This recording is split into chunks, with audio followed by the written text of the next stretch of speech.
for the opportunity to say a few words about this book. I don't have a presentation, so I will try to be short and sweet. Maybe I will, the problem with publishing a book, the problem and the good point about publishing a book in French is that many of you in this audience will not read it, so I can I can still pretend it's brilliant, you know. So maybe since many of you won't have a chance to read this wonderful book in French, I can tell you what is inside in this presentation, and then we'll maybe discuss a little bit more about how it was written. So this is a book that I start. So let me translate you the titles. I'm not sure about the translation actually. It would be Never Be Brothers, ? And in this Never Be Brothers, in French, you can read it in past and future. We're never brothers and we'll never be brothers again. Both senses are here.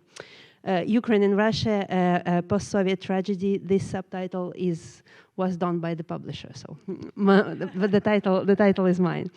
Okay, so the book starts with two quotations. The first one is by a young Ukrainian poet,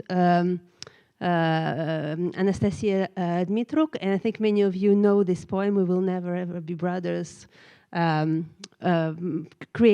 written after Maidan, right, and after the annexation of Crimea. And the second one is a quote by Putin in one of his speeches, the July speech about the unity of Russian and Ukrainian people, telling the exact opposite. We are stronger because we are united, we are one people. So my book is not the in-between these two quotations, but it questions these different similarity issues that are used actually by Russian authorities to justify the armed aggression and to shape the vision of this war. So it's not a research book. It's a book for the general public, written by a researcher.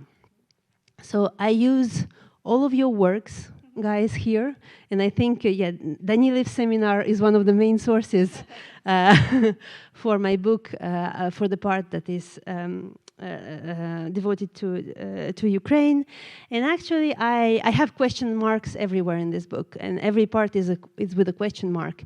I have three parts in this book. The first one is about the common history. Is history of these two societies as common as it was described to be? The second part is about the path, the evolution of both Russian and Ukrainian society, or I would say separately Russian and Ukrainian society during the last 30 years after the independence, the independencies, I would say. And the third part is a little bit different. In the third part, which is called Same Horizon, ?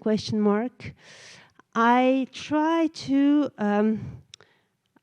address the question of what happened between the two societies, starting from Euromaidan in 2013, and how the gap between them became larger and larger to become finally something like an abyss between the two societies. So the last part is the only one devoted actually to the last events.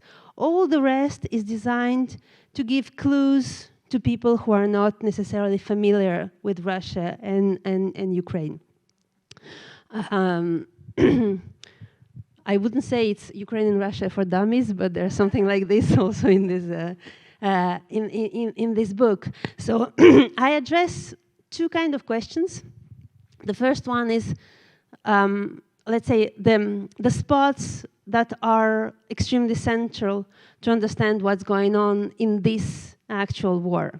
For example, I have a chapter, of course, on the Second World War, and in my historical part, but not to show first that the history of the war is not the same for as seen, was not, I mean, the experience of the Second World War is not the same for Russians and for Ukrainians, and even inside each one of the countries, it's so different, but also to show how the, and you know, of course, all of you know this, how the memory of this war is complex on the Ukrainian side, but how the amnesia is deep on the Russian side. So I try to see this, you know, this war seen from the contemporary point of view of both societies. So I have these kind of chapters, the chapter of the memory of Soviet times and repressions, also different experience, different memory, memory of Second World War. In this historical part, I have one chapter that is, I would say, quite, yeah, so first set of topics, the topics that are necessary for the general public to understand what's going on right now. Second set of topics, topics on which we have many misunderstandings in the Western audience. And for example, I have a chapter on the Holocaust. History and memory of Holocaust in Russia and Ukraine. I wouldn't say it is so central to understand the dynamic of the armed conflict of the war and Russian invasion. It is not. It is, but since it's used as a tool in argumentation by Russia, it's been used for a very long time.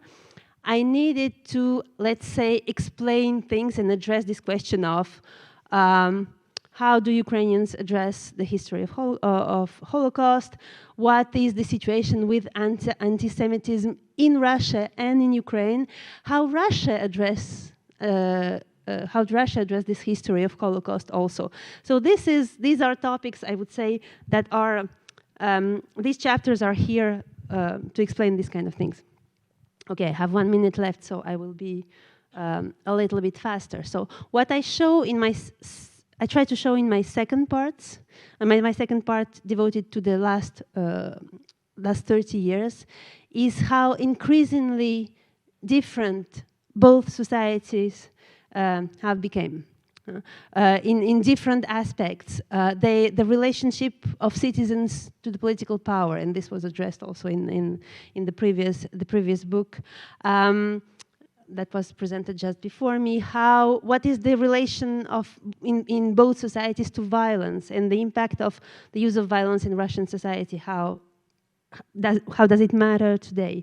I have a chapter on language, also because you need to debunk, to say a few basic things about this linguistic aspect in Ukraine, but also on the domination of Russian inside Russian Federation, which is considered to be multilingual and multi-ethnic, but so Russia being oppressive in terms of language inside its own, and increasingly oppressive inside its own borders. Also a chapter about the Russian world project and why it didn't work out in Ukraine. And so in this, in my third part, and I will be very, I can take a minute? Yeah. Okay. Third part about what happened between Russian and Ukrainian society since 2014. What I try to show here is also an increasing gap, but for me, the key point of the increasing gap is even not the fact that one state and one political power, the Kremlin, Putin, the Russian state, aggressed with weapon another state, Ukrainian state, but the reaction actually of Russian society to the events in Ukraine since Maidan. Since Maidan, the shaping of public opinions and the reactions of ordinary Russians to what's going on, what's happening on Maidan, the reaction to the annexation of Crimea, the huge enthusiasm we observed in Russian society after that, and after, let's say, their lack of interest for what was going on during the last 8 years, and most of all, of course, their reaction to the armed aggression or lack of reaction to the armed aggression in February 22, all of these steps are steps that make create this abyss between both society, to the point that we are, and I finished the book like this. I mean, the very idea of having something in common between Russian and Ukrainian society has become unacceptable on the Ukrainian side, but is still very much invisible on the Russian side. So yeah, in the book, I try to balance all the time between the two societies.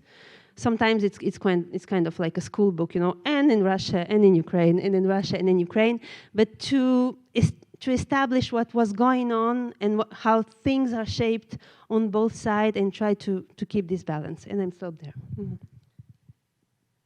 Thank you, Anna. Thank you.